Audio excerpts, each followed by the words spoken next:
listos? Listo. Sí. Cuando listos, ¿Se puede grabar o no? lo que usted quiera. Ya. Soy todo suyo. No puedo opinar. Está grabando. Queridos amigos, gracias por estar en esta nueva tertulia del Taller Sol. Hoy con un personaje sumamente interesante dentro de la construcción poética y de lo que es la vanguardia poética. Alguien que fue un artista visual y un poeta fundamental dentro de lo que es el canon de la poesía chilena. Alguien que influenció mucho al gran Raúl Zurita, a Diego Maqueira, y alguien que todavía sigue influenciando mucho a las nuevas generaciones de performance que existen hoy actualmente. Y alguien que su obra ha sido traducida al inglés y está también siendo estudiada en las universidades españolas y todo eso. Es el gran Juan Luis Martínez, quien nació allá por el siglo XX, en el lejano 1942, un 7 de julio. Hijo de Luis Martínez, gerente general de la compañía sudamericana de vapores. Tuvo un muy buen pasar en su infancia y juventud. Y de Henrik Holger, que es su madre descendiente nórdica. Por lo tanto, nuestro protagonista superhéroe de hoy día tuvo una infancia, como decíamos antes, bastante tranquila, pero al tener cerca de 14 años, cuando él debía entrar a lo que hoy es la enseñanza secundaria, se rebeló y no quiso ir más al colegio. Por lo que su construcción intelectual fue netamente autodidacta y en base a lecturas que tuvo con amigos, en bibliotecas y con poetas que fue conociendo a lo largo de su historia. Cayó en un periodo de rebeldía entre los años 50 a 60, donde se convirtió en un personaje muy extraño para la sociedad de Valparaíso, donde él nació, ya que él usaba el pelo muy largo, y en aquellos años la sociedad chilena, a un hombre de pelo largo en los años 50 era muy mal visto. Por lo tanto, más aún que anduviera una Vespa BMW, más que se accidentara 3 veces y la última casi se matara, y esa última vez cambió su vida porque fue a dar al hospital y estuvo hospitalizado por bastante tiempo, y ahí su madre le entregó libros y entre ellos llegó Vicente Huidobro a sus manos, y ahí fue construyéndose lo que más tarde sería el poeta. Juan Luis Martínez, o el Flaco Martínez, o el Loco Martínez, como se le conoció, según Raúl Zurita cuenta, y también me ha contado algunas veces, que lo había visto cuando él era muy chico pasear por las calles de Valparaíso con ese pelo largo, un hombre alto, con una cara muy extraña, decía él, y después se topó con él en una micro, y entonces a él le llamaba mucho la atención este personaje tan del cine francés, un personaje como un antihéroe, un personaje demasiado extraño para los cánones de aquella época. Juan Luis Martínez hoy es reconocido como uno de los grandes artistas visuales, poetas, artistas de vanguardia, por la nueva novela, que fue un libro muy resistido en el año que se publicó, el año 77, por Ediciones El Archivo, que fue más que nada el Flaco Martínez presentó este proyecto, lo empezó a escribir desde el año 66, demoró cerca de 8 años en escribirlo, y en el año 71 fue a distintas editoriales a presentar este manuscrito, y en todas fue rechazado. Fue rechazado, y entre ellos la editorial universitaria no le interesó publicarlo. Pero ¿qué era lo que no quería publicar estas casas editoriales? Acá tengo algunas. Bueno, este libro hoy en día es de culto. Tú debes saber que hoy día la primera edición del año 77 vale 600.000 pesos. Después una segunda edición del año 85 que vale de 400.000 pesos. Y así, la segunda viene con anotaciones de su puño letra.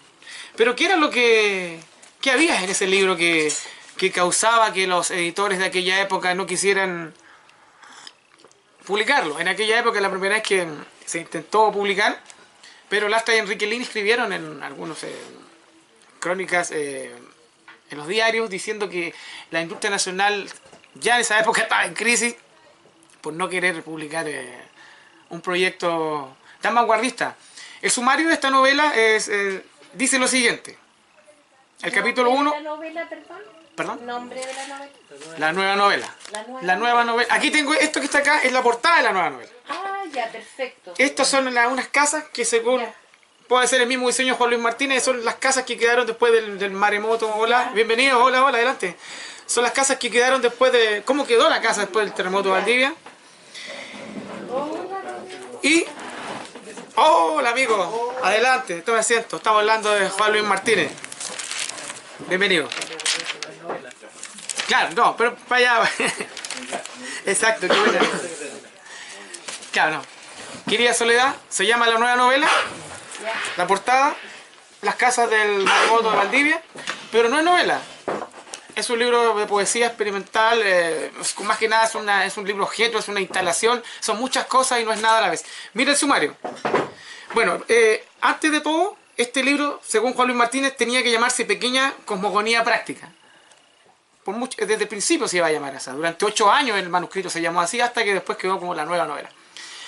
El sumario es el siguiente. Son los capítulos. El capítulo 1 dice Respuestas a problemas de Jean Tardieu, que es un filósofo que él conoció en Francia.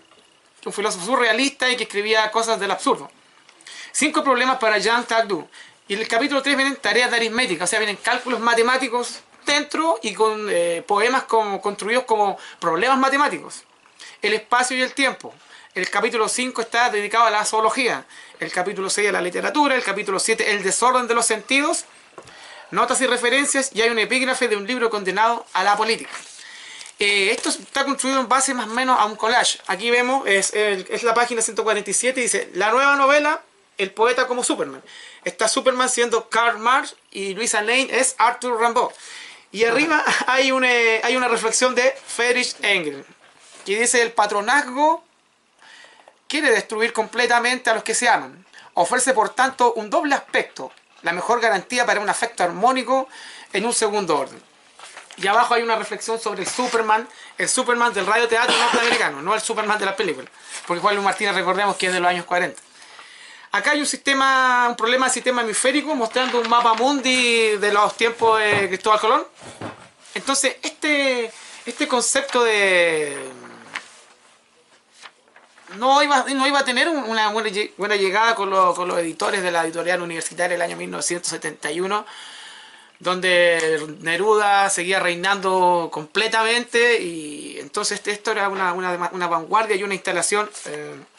Acá aquí la nueva novela trae un anzuelo.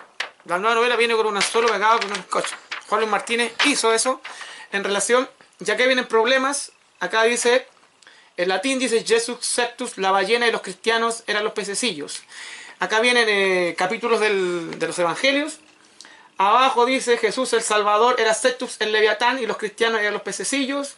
Abajo ideas en latín. Y abajo vienen construcciones en alemán. Y abajo dice la Florida. Sale y otro anzuelo. Entonces esta construcción más que nada de avanzada en lo que era un concepto más que nada de una construcción visual. Acá viene en la página 46. Viene la construcción de la burguesía. Una imagen de Carlos Marx. Sombreros de los caballeros burgueses de la Inglaterra del siglo XIX, una levita, un bastón, guantes, colleras, corbatines. O sea, visualmente el concepto que él quiere hablar es el concepto de la burguesía y haciendo un análisis al marxismo dentro del concepto de la burguesía, que Marx y Engels eran caballeros burgueses de fino del siglo XIX. Acá habla de las estructuras del pensamiento político y sale un ratón que está en una cadena, en una construcción piramidal. Y siguen 2 ratones y va construyendo entonces las clases sociales que vendrían siendo la alta burguesía, las construcciones, el parlamento, hasta el pueblo, que estas son todas las ratas que están abajo.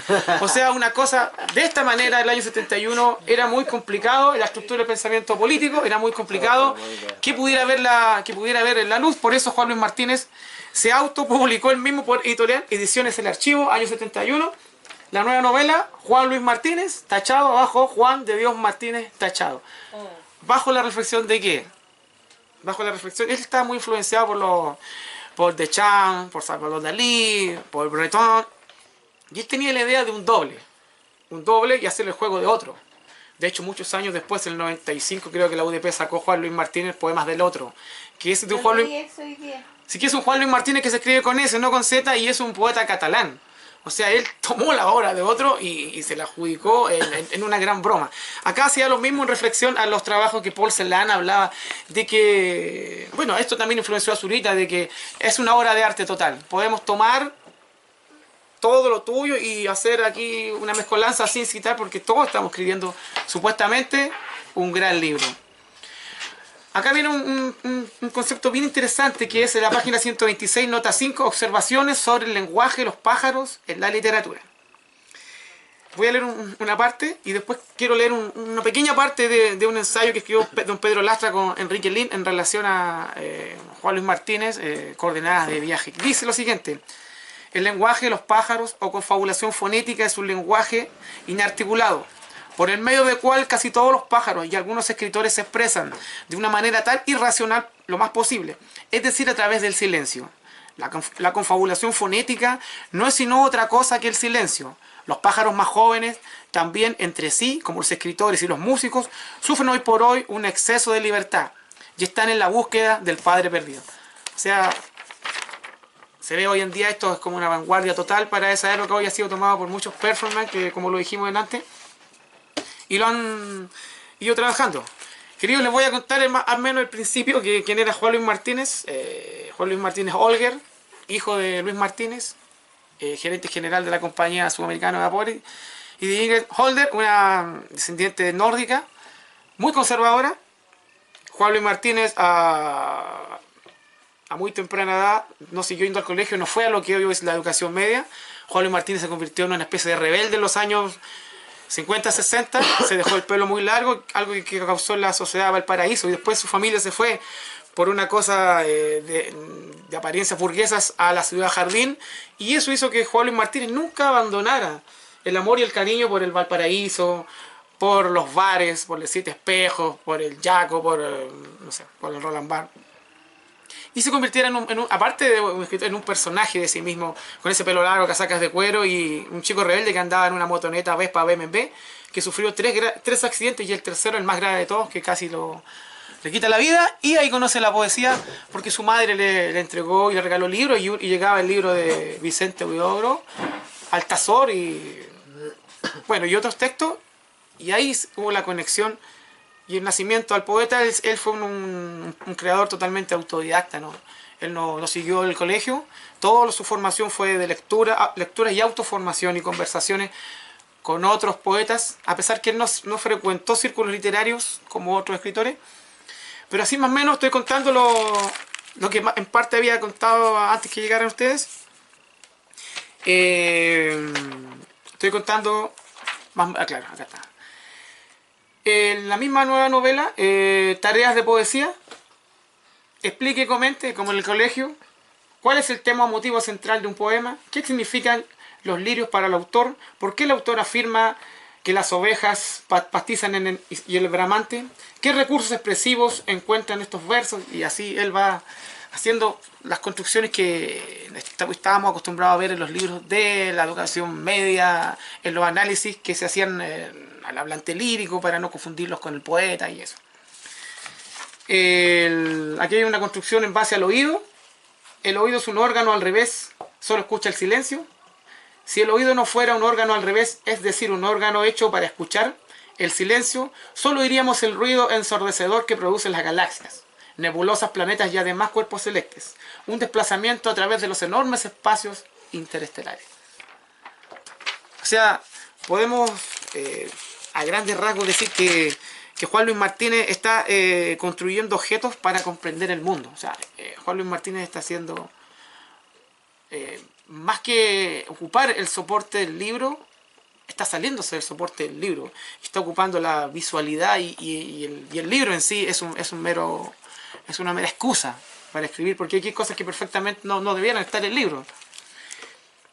No hay investigaciones sobre las burbujas en la superficie de un café contenido en una taza. Esto viene con una reflexión del filósofo James Martin Gadamer. Cada burbuja sobre la superficie del café contiene una taza que es simplemente la suma de sus cualidades. Y estas cualidades existen solo por una construcción del inconsciente, una estructura de símbolos convencionales creada por nuestros sentidos. Acá, capítulo 4, Meditaciones sobre René Magritte. La nueva novela tiene página 93. Mis propiedades: una pipa, una taza y 2 pesas de medio kilo.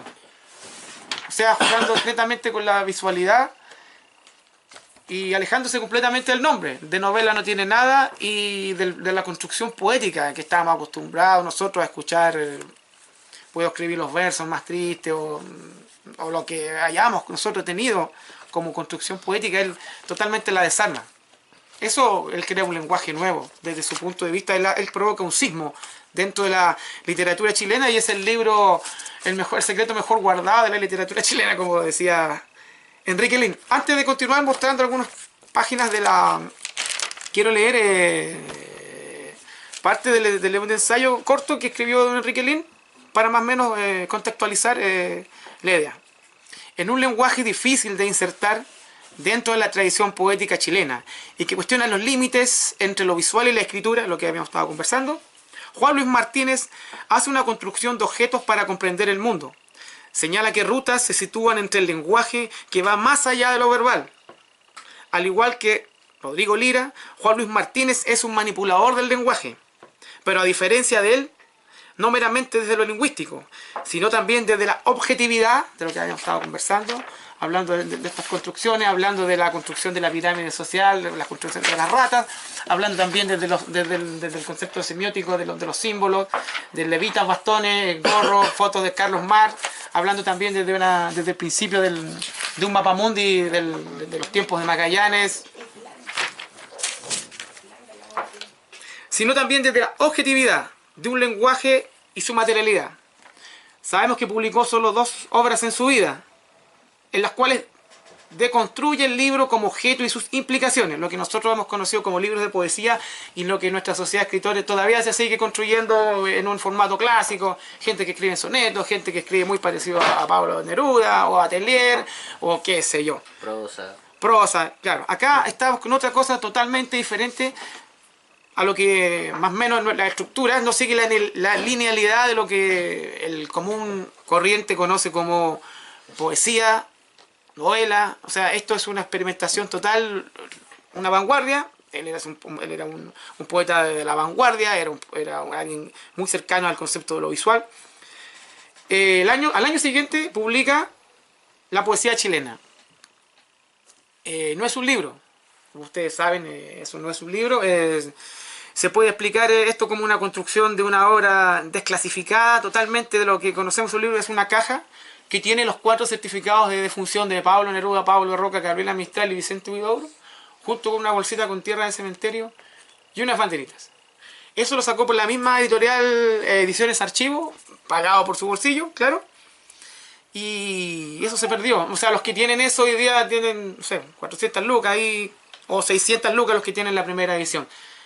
Del año 77, hubo una segunda edición en el 85, como supimos.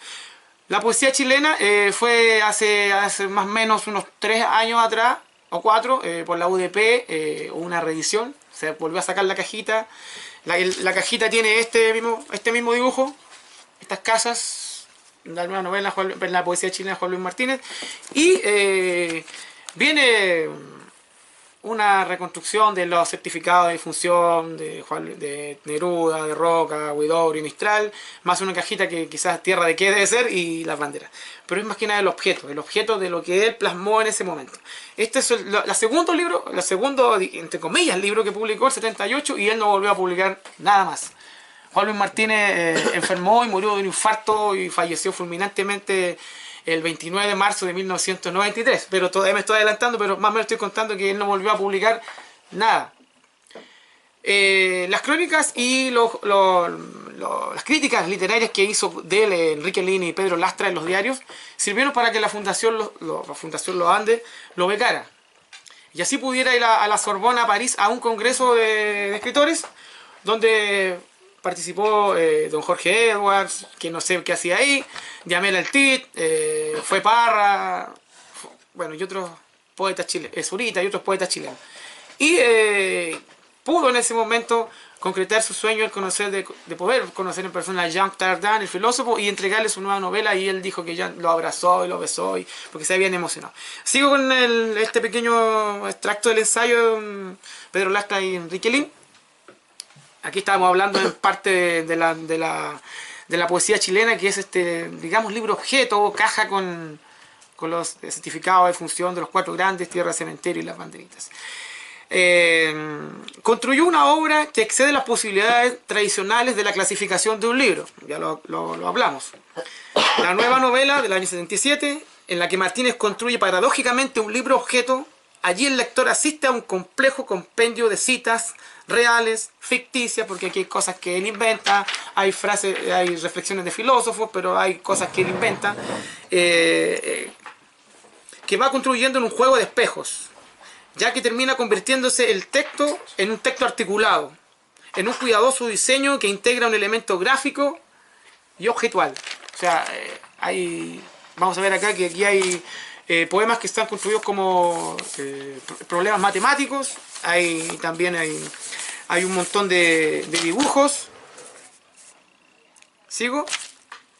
Con un elemento más del discurso lingüístico y literario, el autor juega de espejos y confusiones, que como dice vincula a la obra de Juan Luis Martínez, muy cercana, esto muy interesante, a la de Lewis Carroll, el creador de Alicia en el País de las Maravillas, Alicia a través del espejo, La casa del Snark, porque también era un matemático.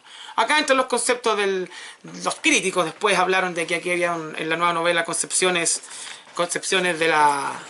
de la metafísica, de la metapoesía, de la patafísica, de la álgebra. O sea, todo el mundo empezó a darle, y Juan Luis Martínez se quejaba mucho que los cálculos matemáticos que hay acá, gente que es físico le escribía. Y él decía que le respondía que no había tal reflexión física ni matemática porque él los construyó con humor. Y al usted darle esa construcción matemática le quita el sentido del humor que yo le quise dar. En realidad es solamente un juego. No estoy tratando de crear cálculos matemáticos ni de avanzar en darle la mano a la matemática, a la poesía para yo crear una nueva propuesta. Aquí citan a ambos, don Pedro Lastra y Lin. Es más Lin el que cita a Lewis Carroll, donde habla que el lector se mueve por saltos que toman impredecibles direcciones en un caos y que oculta la verdad valiéndose de paradojas como la del gato Sonrisitas o Charchi. Bueno, aquí ya hablé que en el año 2013 publica Juan Luis Martínez Poemas del Otro, que es un texto de construcción lírico y entrevistas, pero eso también vendría siendo como los Poemas del Otro o como la última broma de Juan Luis Martínez, porque supuestamente este texto, su viuda Eliana Rodríguez había dicho que era un Juan Luis Martínez que terminaba el Martínez con S y que era un poeta catalán y anarquista y que nada tenía que ver con nuestro Juan Luis Martínez, solamente que los nombres sonaban iguales, pero en tiempo y espacio no se parecían en nada. Él tenía una construcción lírica y totalmente alejada de lo que habíamos hablado. Ediciones Archivo reeditó la nueva novela en el año 85, pero esta nueva novela venía con anotaciones acá a puño y letra de él, que en realidad la misma viuda dice que no era seguro de que fueran anotaciones de él. Lo más probable que haya sido la gente que trabajó en la reedición que hizo anotaciones y se publicó eso. La primera vez que Juan Luis Martínez publicó la nueva novela, el año 77, él llevaba un minucioso catastro de se lo vendía a Juanito, se lo vendía a Pedrito, se lo vendía acá. Llevó minuciosamente ese trabajo. Bueno, y la nueva novela es un aporte representativo totalmente a la vanguardia del siglo XX, no solo en Chile, el primer libro objeto que se hace en Chile, sino también catalogado como el primer libro objeto en Hispanoamérica. Por lo tanto, esta obra se pudo traducir dentro de las posibilidades al inglés y también llegar a ser estudiada en España. Vamos a hablar un poco de la vida del hombre, saliendo un poco de la del creador. Permiso. Juan Luis Martínez vivía con sus 3 hermanas, su padre y su hermana Miriam. Ya vamos a entrar un poco a la farándula, pero su hermana Miriam se convierte en pareja de Raúl Zurita. Raúl Zurita se hace muy amigo de Juan Luis Martínez, y Zurita alguna vez dijo que toda la matemática que estaba en este libro había sido por él, porque él estudiaba ingeniería en la Universidad Federico Santa María. Viven juntos. Hay una anécdota bien triste y a la vez fisurada, que antes que se publicara este libro, antes del año 77 y antes que Zurita publicara la Nueva Vida, La Nueva Vida, sí, La Nueva Vida, pues, el primer libro de Zurita, La Nueva Vida, La Vida Nueva, no tenían ellos o sea, todo se escribía a mano y una máquina de escribir eléctrica era carísima. Entonces, por esas cosas de la vida, ellos conversan con un inmigrante francés que tenía una máquina en su casa de escribir eléctrica. Y esa noche él va a una recepción al Cerro Barón a ver a Salvador Allende. Y estos pelafustanes se meten en la noche, Zurita de 21 y Juan Luis Martínez de 28, a robar la máquina. La sacan y la arrojan por la ventana y el otro la recibe y partieron. Antes prendieron la luz sin querer, se encendió la luz y todo. Y Zurita dice que la nueva gran poesía chilena se escribe desde un robo, ya que la nueva novela nació en esa máquina de escribir y él leía partes a Zurita y Zurita escribió La Vida Nueva también en esa misma máquina. De hecho, las dos tienen una palabra en común. ¿Sí? Puede ser que ambos se influenciaron mucho. De hecho, Zurita le contaba que él le leía parte de su nueva novela a él y él de sus poemas al canto de las vacas, de los pastos de Chile. Esta es la parte que supuestamente se leían ellos. Observaciones relacionadas con la exuberante actividad de la confabulación fonética o lenguaje de los pájaros, en obras de Jean Brisset, Rousseau, Duchamp y otros. O sea, influenciado completamente por el movimiento del surrealismo. A través de su canto los pájaros comunican una comunicación en la que dicen que no dicen nada. B. El lenguaje de los pájaros es un lenguaje de signos transparentes, en busca de la transparencia dispersa de algún significado. C. Los pájaros encierran el significado de su propio canto, en la malla de un lenguaje vacío, malla que es un tiempo transparentemente e irreparable. D. Incluso el silencio que se produce entre cada canto es también un eslabón de esa malla, un signo, un momento del mensaje que la naturaleza se dice a sí misma. E. Para la naturaleza no es el canto de los pájaros ni su equivalente, la palabra humana, sino el silencio, el que convertido en un mensaje tiene por objeto establecer y prolongar interminables cadenas de comunicación para verificar si los circuitos funcionan y si realmente los pájaros se comunican entre ellos a través de los oídos de los hombres y sin que estos se den cuenta.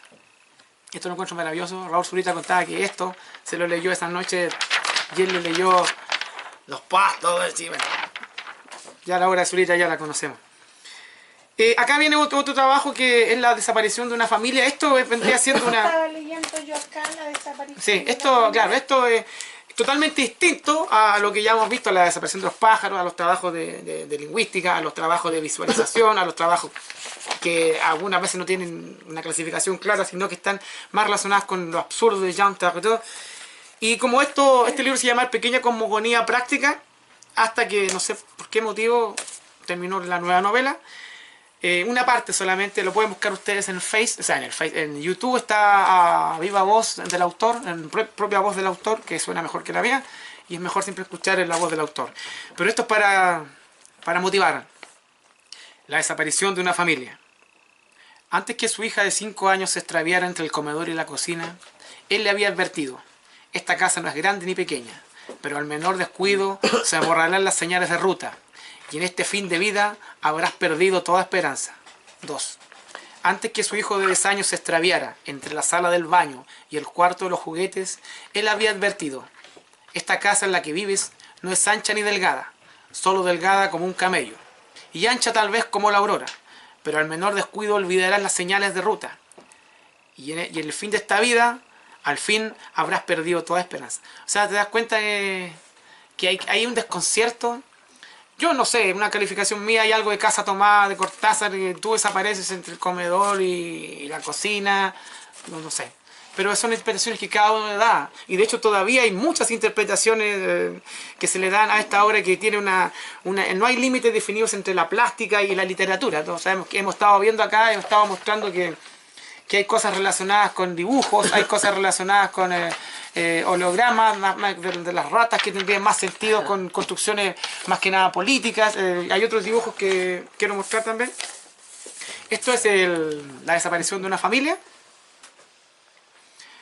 Este último día, antes que él mismo se extraviara, entre el desayuno y la hora del té, advirtió para sí mismo: ahora que el tiempo se ha muerto y el espacio agoniza en la cama de mi mujer, desearía decir a los próximos que vienen que en esta casa miserable nunca hubo una ruta ni una señal alguna, y de esta vida, en fin, he perdido toda esperanza. Este es el famosísimo para la desaparición de una familia que está en las antologías que se han hecho y aparecen estos trabajos de Juan Luis Martínez y este otro de los pájaros. El lenguaje de los pájaros, y está en... Bueno, y él lo leyó en Radio Valentín Letelier también un día en un programa que se le invitó en Radio Valentín Letelier y Juan Luis Martínez. Permiso. Acá las dedicatorias que me llaman mucho la atención. La dedicatoria del libro, en la página 2. Hay una dedicatoria que le hace a Juan Luis Martínez don Miguel Serrano. Hay otra dedicatoria que también le hace don Miguel Serrano. Y hay una tercera dedicatoria que también le hace don Miguel Serrano. Recordemos que Miguel Serrano es un poeta y escritor muy cuestionado por su vinculación con el nazismo esotérico y toda una mezcolanza relacionada con la generación del 50 y bueno, y con escribir la verdadera historia del cuento chileno. Y aquí dice lo siguiente: lo que con amistad y cariño te entrega don Miguel Serrano a nuestro querido Juan Luis Martínez. Para el conde de Kesselring, a quien he seguido desde hace mucho tiempo. Usted es uno de los pocos europeos que ha adivinado nuestra distancia y nuestra diferencia. Es también porque es un hombre, es decir, al menos un filósofo. En la mayoría de los occidentales le dedico a usted este libro, desde las profundidades de Chile. Cordialmente, Miguel Serrano. Acá abajo la otra dedicatoria dice: para Carlos Ugalde, este libro que hace 10 años le dediqué al conde de Kesselring y que nunca llegué a enviar. Kesselring murió. Careciendo de todo ejemplar, le dedico a usted este recuerdo y en nuestros tiempos y los que vendrán. A mi regreso de los hielos, estuvimos juntos un día ya muy lejano, de acontecimientos que se han ido, tan fundamentales en nuestras vidas. Con amistad, también Miguel Serrano. Yo creo que esto también es parte de la instalación porque es algo demasiado provocador y ponerlo acá no había mucho sentido, pero el sin sentido también le da un sentido a este libro de vanguardia.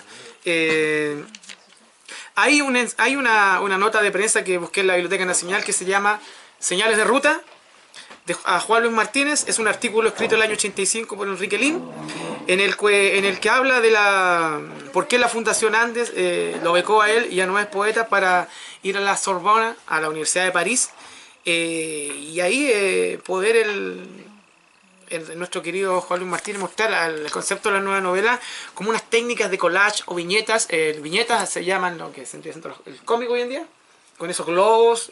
Hay mucho de eso también en el libro completo. Y yo organizo una múltiple de referencias y prácticas que contienen versos, que representan, como lo dije, teoremas matemáticos, y que sirve principalmente como emulación estadísticas de un poeta. Hay muchos conceptos estadísticos acá, en el concepto de los ratones, y hay otras estadísticas como del cuánto crece el dolor en el mundo a un ritmo de tal. Y hay cálculos que hablan cómo crece el dolor en el mundo, o sea, intenta calcular eso.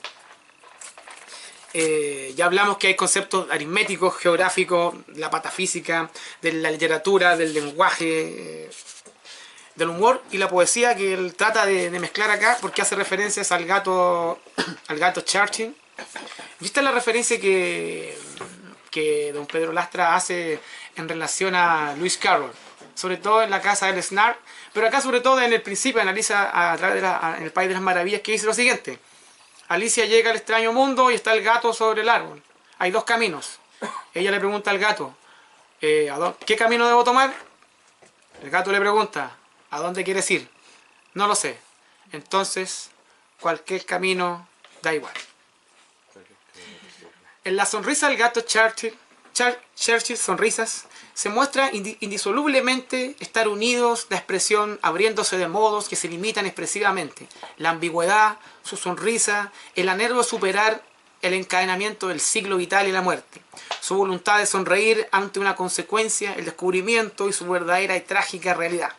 Más allá de todo dualismo, intenta expresar lo inexpresable, tal como la paradoja, por ende se anima a sonreírse. Si bien la sonrisa del gato posee un sortilegio de trocar remotamente y distintas las distancias entre lo animal y formar materiales de ojos velados, queda en sutil contrapunto de la armonía y la expresión matemática y las construcciones, ya que Carroll también era un matemático. Así vemos atenuarse los rasgos de la cara que constituye más un signo de iluminado y de beatitud entre la señal de su muerte física. O sea, ustedes ven que la construcción de la prosa cae en un sinsentido, mezclando cosas de la literatura, mezclando cosas de la matemática y mezclando incluso cosas de la filosofía.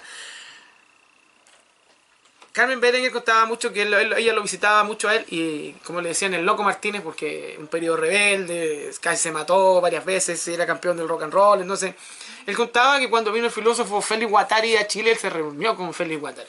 ¿Quién es Félix Guattari? Félix Guattari es un filósofo que estudió algo así como relacionado con la ingeniería farmacéutica en Francia un par de años y abandonó esa carrera y se dedicó más que nada a escribir. Pero una filosofía que construyó con un compañero de ruta de Gilles Deleuze, que el rizoma, 1000 mesetas, y una construcción en base graficando a la raíz que está bajo la tierra, a las construcciones, a los nodos, a distintas construcciones. Y entonces Juan Luis Martínez, en las conversaciones con Félix Guattari, que tuvieron durante el periodo, supuestamente él empezó a escribir un epistolario que aún no ha sido publicado, que su viuda debiera ya ver la luz pronto, porque es un concepto muy interesante y quizás nos enseña en el siglo XXI a ver a otro Juan Luis Martínez, no el que se conoció, el que fue cuñado de Zurita, pero Zurita se separó de él después. Y recordemos que más o menos en el año 80, en plena dictadura militar, él tuvo un problema con los militares. Como él ya estaba viviendo, él vivía en Valparaíso, vio que los militares estaban golpeando a una mujer e intentó defender a esa mujer. Y los milicos lo golpearon, le dio un infarto. Adelante, Pedro. Y este infarto le provocó muchos problemas a Juan Luis, porque después por muchos periodos él tuvo que estar internado porque constantemente él padecía de taquicardia, ataques de nervios. Y fue lo que lo mató impajaritablemente el año 93. Sufrió 3 infartos, murió en los brazos de Eliana Rodríguez, la mujer que lo quiso mucho y lo respetó y vio la magnitud de la obra que Juan Luis Martínez estaba haciendo, ¿no? Lo dejó trabajar, le dio el apoyo que él necesitaba para poder construir esta obra monumental que hoy tenemos acá y que es muy respetada en el extranjero. De hecho, poetas mexicanos siempre cuando vienen a los festivales de poesía buscan este libro, los poetas argentinos, poetas españoles, incluso gente de los centros de investigaciones norteamericanos están interesados en esta nueva novela. Acá tengo algo. Tareas de poesía. Como vemos aquí hay una amalgama de reflexiones y de ideas, como un poeta vanguardista y también un gran artista visual. Hoy referente indiscutido de todos los jóvenes que hacen performance, que les gusta la visualidad, la instalación, la fotografía, todo. Y vamos con tareas de poesía. Titulaban las aguas sus temarios. Los lirios difundían tristemente los ustiales, que utilaban a fimorios. A los folcas toraban distante. Hoy que dulgen y enmerdan ladorios, oveñas, tizaban, bramante, fojicas, barlen, folorios, tras la urla que baliñan tristramente. Y abajo viene, explique y comente.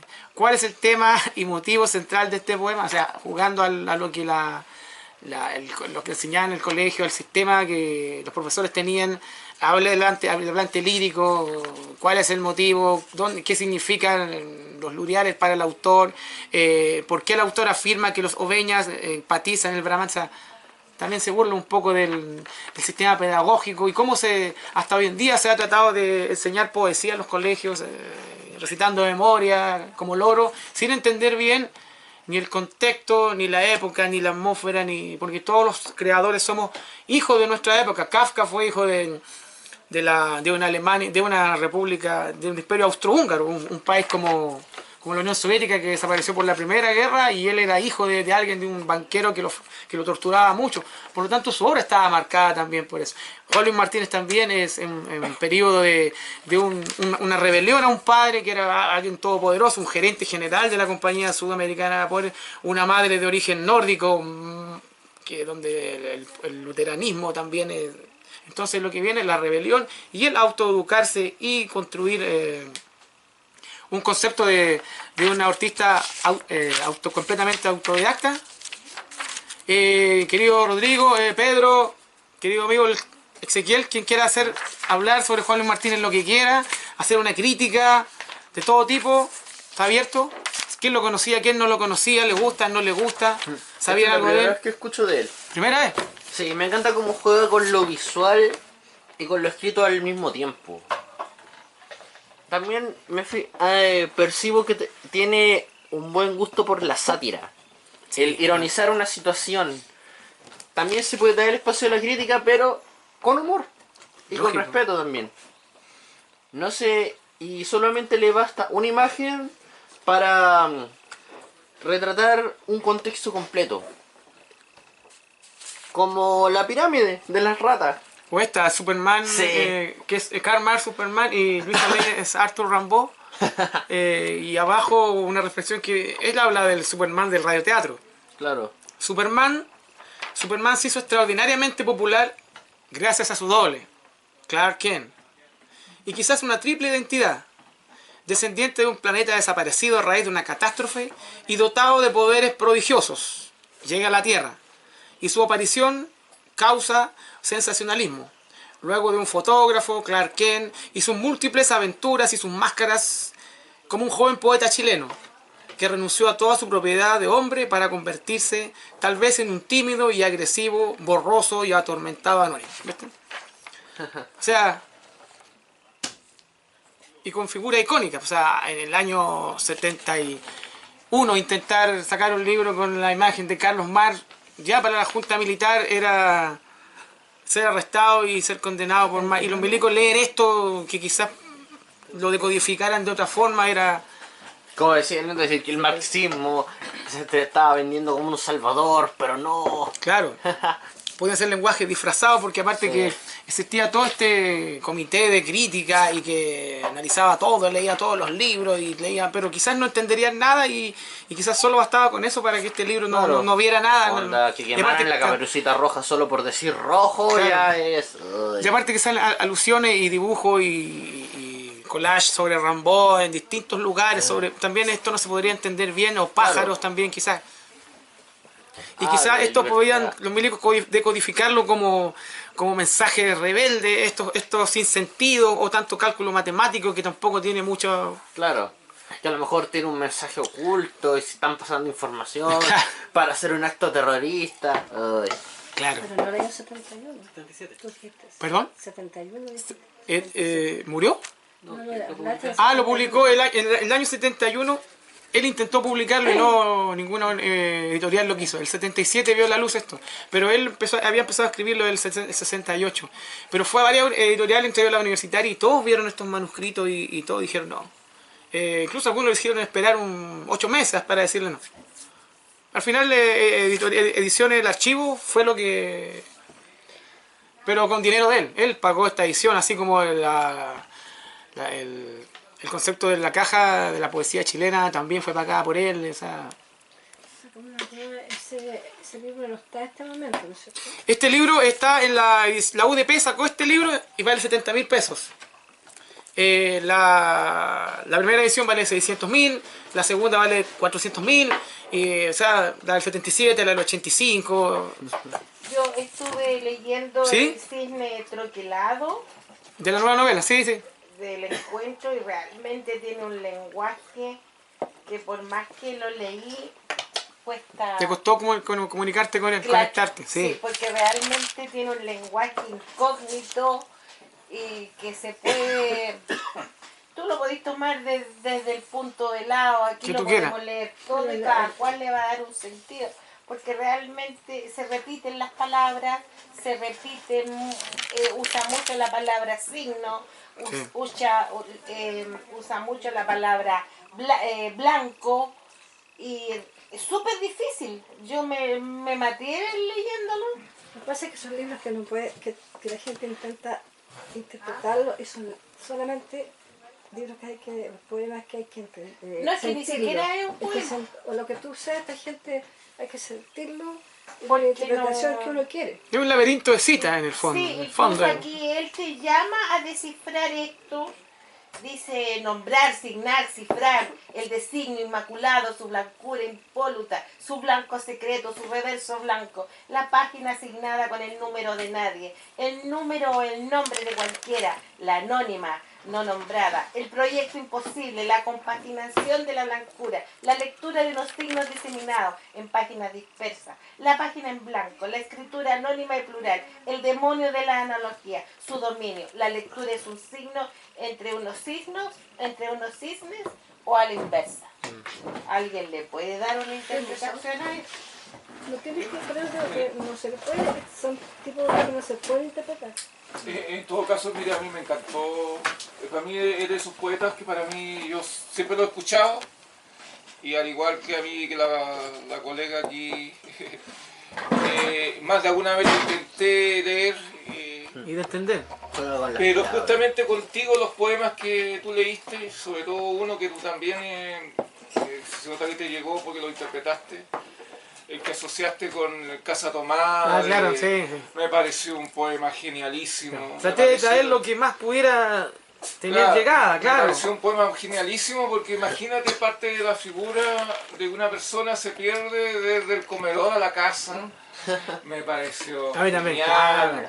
Tiene que ver una interpretación que va más allá y muy profundo. O sea, a veces uno no puedo pensar cuántas veces damos dos pasos y realmente estamos perdidos. O sea, yo creo que nos puede pasar a todos en cada minuto cuántas veces nos perdemos en el día.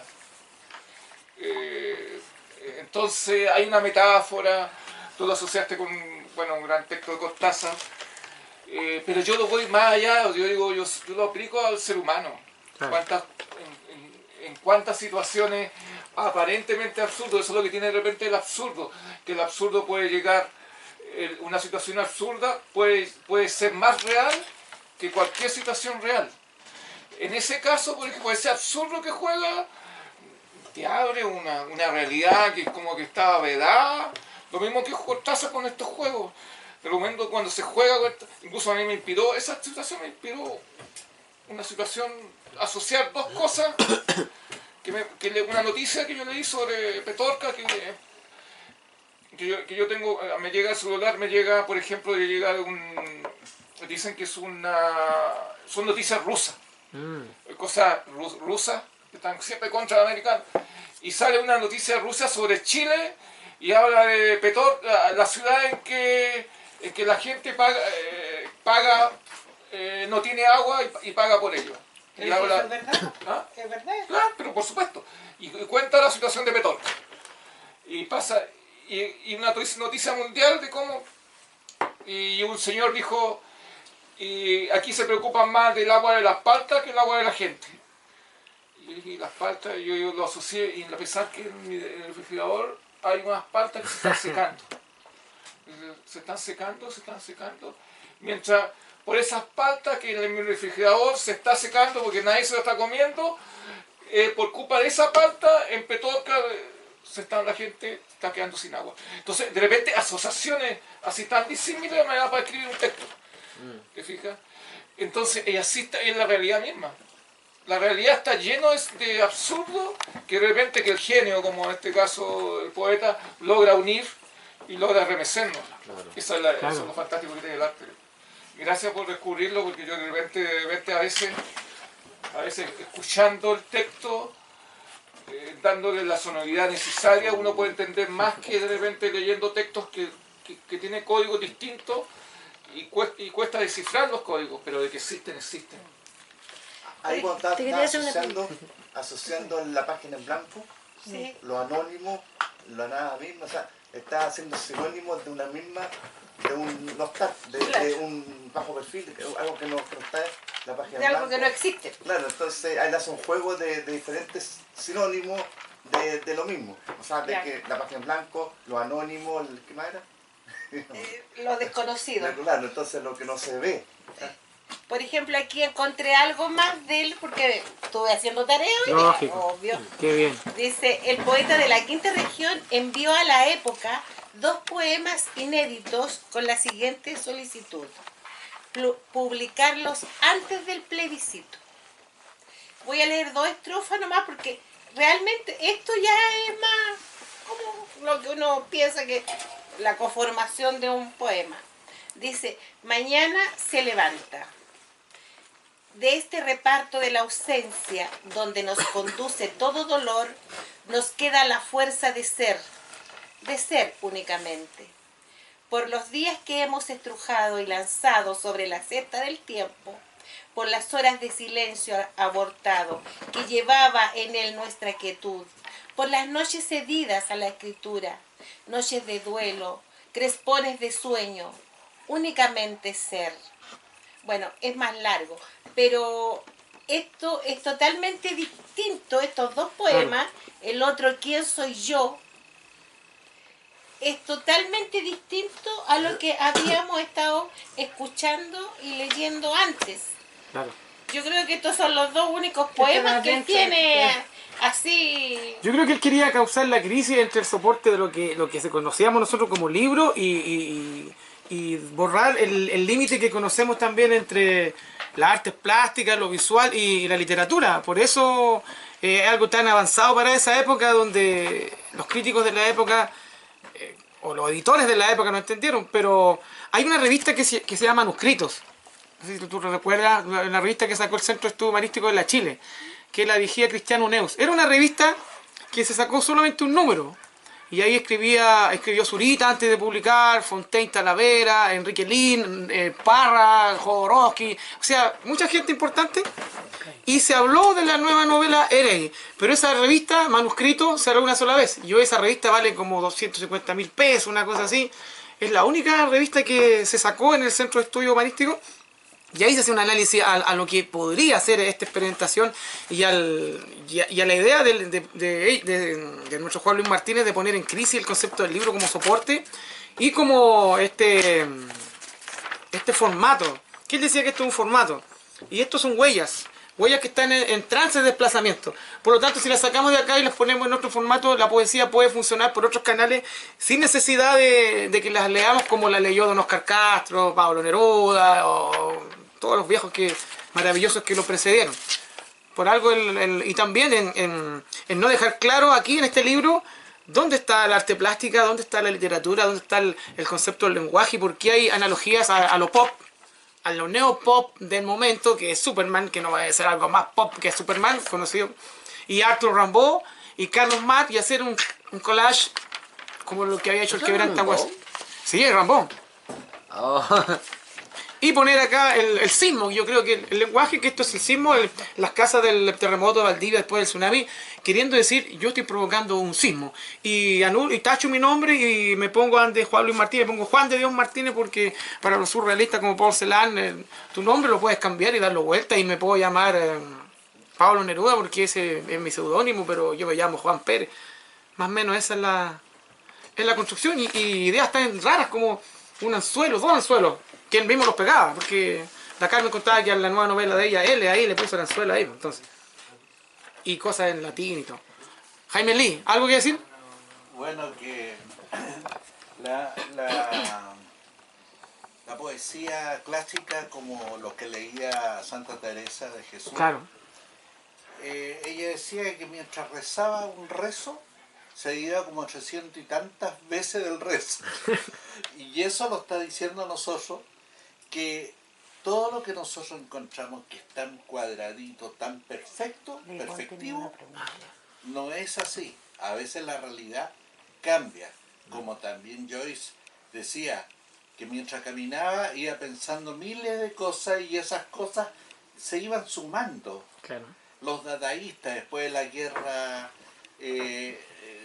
Primera Guerra, también decían ellos no tenían sentido de que se hiciera una cosa tan demasiado ordenada. Claro. Si estaba todo desordenado, Claro, exacto. bombas por aquí, por allá, cuerpos y toda esa cuestión.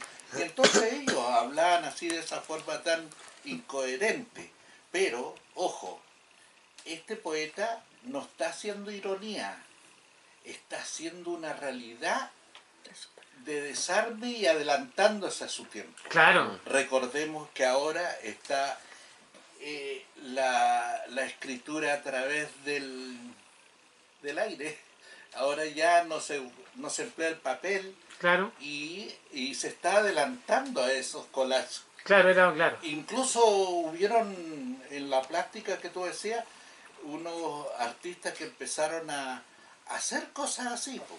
Y bueno, yo en La vanguardia. en Claro. especial hice unas mesas cuando yo hacía exposiciones de pintura y puse los panes al revés y todos quemados debajo de las mesas.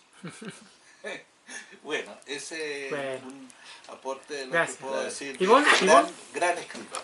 A ver, primero una nota, es que estuve en Valparaíso el año pasado, como en marzo, donde usted estuviste hace poco, en lo de Juan Antonio. Y ahí había un grupo de poetas que no sé cómo se llamaran, pero todos se dedican únicamente a hablar y escribir sobre...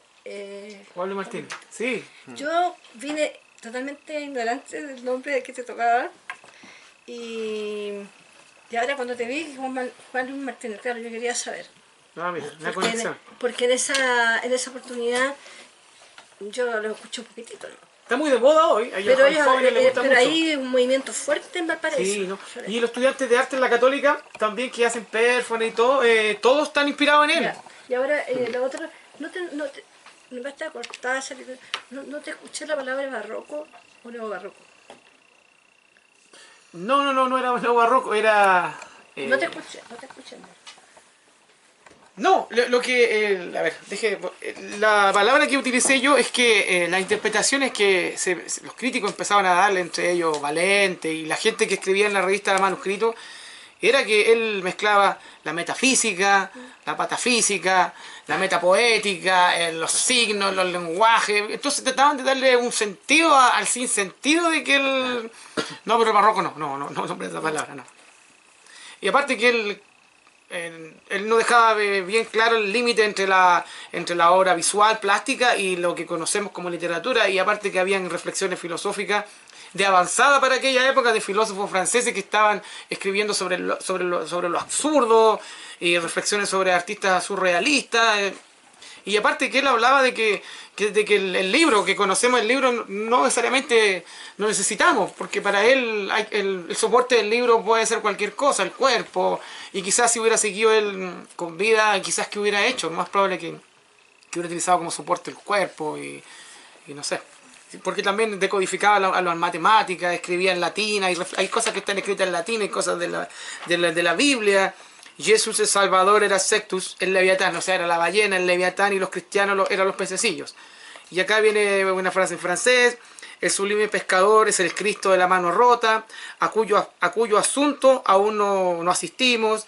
Seguirás en la convalescencia de lo ilógico, viviendo en merced de las corrientes. Y aquí abajo hay una reflexión: quórum, sticker, 3, 8F, 3 cuartos, medio, fucker, en inglés, $1, la marca del dinero. O sea, es vanguardia, totalmente está completamente dentro de la vanguardia, pero entrando como decía Enrique Lira, el secreto mejor guardado de la poesía chilena hoy, este poeta que es muy seguido por jóvenes, junto con Rodrigo Lira, que es otro hombre que también construyó un lenguaje nuevo, pero él lo hizo desde la construcción misma de la lengua, y Juan Luis Martínez dio un paso más allá de salir más con los formatos y estremecer y provocar también mucho esa época. Enrique Lira también, Lira también lo hizo, pero más que nada manipulando el lenguaje. Ambos fueron manipuladores, pero Lira del lenguaje y Juan Luis Martínez avanzó tomó por otros canales también la poesía. Muy interesante, gracias. Sí. Pedro Fres. Sí, oye, ayer escuchando a Camilo Marx, se ya. refirió en la CES a Adolfo Kuh, por eso hay también un artista plástico, Adolfo Kuh, Claro, profesor sí. de arte, hay una como parecida, una mezcla con... Pero era profesor de arte del Renacimiento, Adolfo Kuh. pero siguió por sus canales también. Claro, Adolfo Kuh escribía mucho a la belleza. Tú has leído sus libros, la lección de pintura, el trencito a cuerda. Yo creo que sí, pero Kuh era más que nada Era un escritor tradicional, tenía Sí. un lenguaje muy pulcro, ¿no? pintor, y también pintor. Sí, también. Por eso es como Juan Luis Martínez, que se fue por otro, Por el lado de la vanguardia. pero buscó por otros canales, no sé qué pegado ahí, buscó... ¿Sabe a quién yo asocio con el equivalente de narrativa chilena? Sí. Un autor conocido como Pilo Yáñez, ¿Ya? Juan Emar. Juan Emar fue también una rara avis de la narrativa. Y escribió textos muy extraños que también fue incomprendido en su tiempo. Es para mí el equivalente de Juan Luis Martínez en el sentido de que escapó, pero tampoco él, al igual, tampoco llegó al... Lo que hizo también una modificación del lenguaje, pero tampoco, yo creo que nadie ha llegado en la narrativa a lo que llegó Juan Luis Martínez de sacarse el formato libro. Claro. Eso no, pero por lo menos Juan Emar fue un innovador en el lenguaje, un tipo sus textos súper raros. En ese sentido fue el narrador diferente, pero sus textos son súper tradicionales en el sentido estilístico, no ha sentido en el mensaje que puede ser interesante, pero muy tradicionales, muy pulcro en su prosa.